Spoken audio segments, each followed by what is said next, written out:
Iran is threatening to attack the United States from within. The regime is also taking direct action against Americans. It's imposing sanctions on dozens of members of former President Trump's administration. An Iranian military leader has gone as far as to call on followers inside the United States to take action. Chris Mitchell reports from Jerusalem on this imminent danger to America. Over the weekend, the commander of Iran's Revolutionary Guard Quds Force called for people to take action within the United States. He said, wherever it is needed, we will provide for the basis of revenge against the Americans from within their houses and by people by their side without us being present.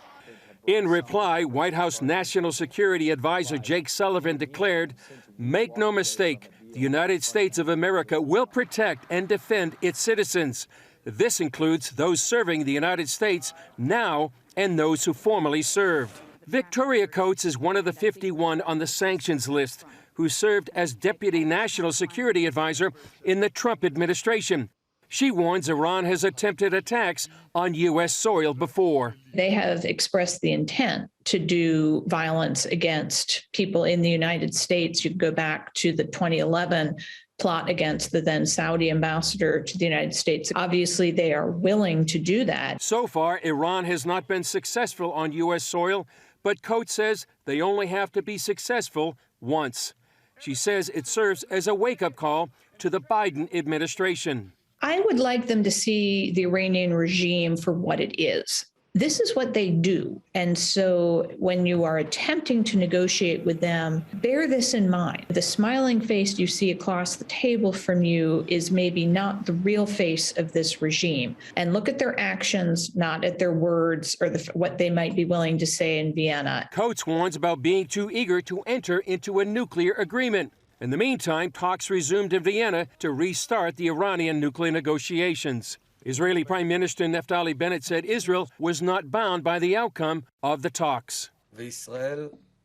Israel will continue to maintain full freedom of action anywhere and at any time without restrictions. Former Israeli ambassador to the U.S. Congress, Yoram Ettinger, warns the U.S. administration is misjudging the Ayatollahs. They seem to believe that the Iranian leopard can be induced to change its spots. The current administration in Washington assumes that terrorism in general is driven by despair, not by fanatic religious vision, but sadly divorced from reality. After weeks of negotiations, there are reports the U.S. and Iranian officials believe they're making progress towards a deal to return to the Obama-era nuclear agreement. And last week, Israeli Foreign Minister Yair Lapid told journalists he also believes an agreement will be reached. Gordon? Well, Chris, any attack on the U.S., on U.S. soil, even a terrorist attack, if it's sponsored by Iran, that's an act of war. Why would they take that kind of risk? Well, it's actually, as Victoria Coates said in our report, it's really what they do. It's who they are.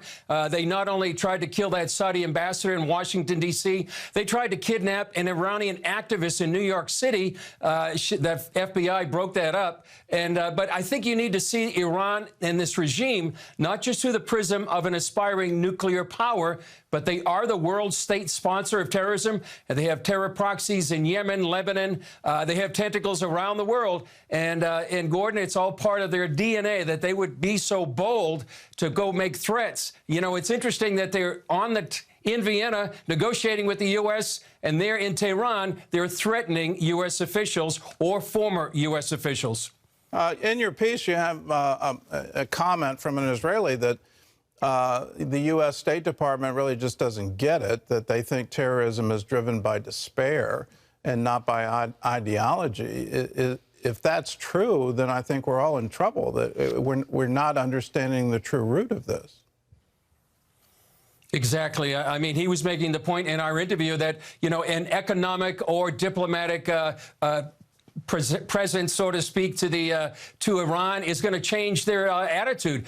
He made the point, and we've talked about this before, Gordon, they're driven by an ideology, a religious apocalyptic ideology that they want to take over the region, the Middle East. They want to take over the world. So what the U.S. is doing by trying to give them incentives, economic incentives, diplomatic incentives to stop their nuclear program or to, stop threatening U.S. officials really not going to work. And as he said, you're not going to change the spots on this Iranian leopard by these economic and diplomatic incentives. Well, right now, Iran is launching missile attacks against U.S. troops stationed in Iraq. What is Israel's response to that kind of attack? Well, one thing they're doing, Gordon, right now, they're assisting the United States with intelligence. They've actually helped the U.S. Some of these bases escape some of these attacks. But also what they're doing is they're carrying out their own deterrence. There's a shadow war going on throughout the Middle East between Israel and Iran. Israel has launched literally hundreds of strikes inside Syria against Iranian targets. Israel actually right now, Gordon, and we mentioned this before, they're alarmed by what the U.S. is not doing here in the Middle East, the lack of response against these attacks. And they point to three examples. Obviously, the main one is what they did, this administration pulling out of Afghanistan. That was just a profound U.S. weakness on the United States. There's also a place called Tanif. It's a U.S. base in western Iraq. It was attacked by Iranian militias. There was no response. And they were also alarmed, then they are currently alarmed at the U.S. position in the Vienna talks. And so Israel is looking at what the U.S. is doing or not doing, and they're really alarmed at the kind of weakness the U.S. is projecting here in the Middle East. And they're very concerned about what's going on in Vienna right now. Well, all of this points out that Israel may have to go it alone if we're going to stop Iran from obtaining a nuclear weapon. Israel may have to go it alone. So, are they even capable of making a first strike against the weapons program? Well, in fact, just a couple of hours ago, Gordon, I talked to Yaakov Katz. He's the editor-in-chief of the Jerusalem Post. He's the former defense analyst of the Jerusalem Post. Back in 2012, he wrote a book of how actually Israel could do it. A lot has changed since then, but a lot has remained the same.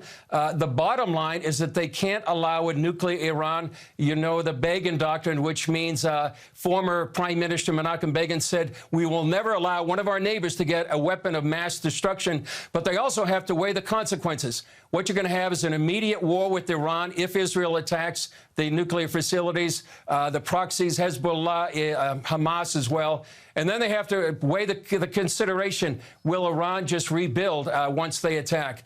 But they do have the capability, I believe, Gordon. Whether or not they launch that strike remains to be seen. But right now, all the eyes right now are watching the talks in Vienna, and also as Iran gets closer and closer to a nuclear weapon. Well, Chris, thanks for the insight. Thanks for the reporting. And for you at home, please pray for this administration, regardless of your politics, regardless of whether you voted or not for the current president. That doesn't matter. We need to come together as a nation. The struggles that we are facing right now and the perceived weakness of America in the world opinion, and that weakness is directly based on our political divisions, that we can't come together. We can't unite together. Well, we're now seeing Russia rise up, threaten to invade Ukraine. We're seeing China make threats against Taiwan, impose their will on Hong Kong, imprison anyone who dissents. We're seeing renewed religious oppression in India, and there are no consequences to it. And this stuff that's happening right now in Iran, where they're saying we want to attack American citizens on American soil. Understand what that means. You can't possibly go to a peace treaty with people that do that kind of thing.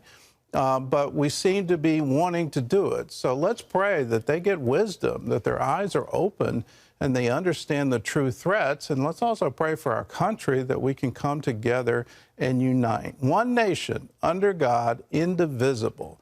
That would be wonderful.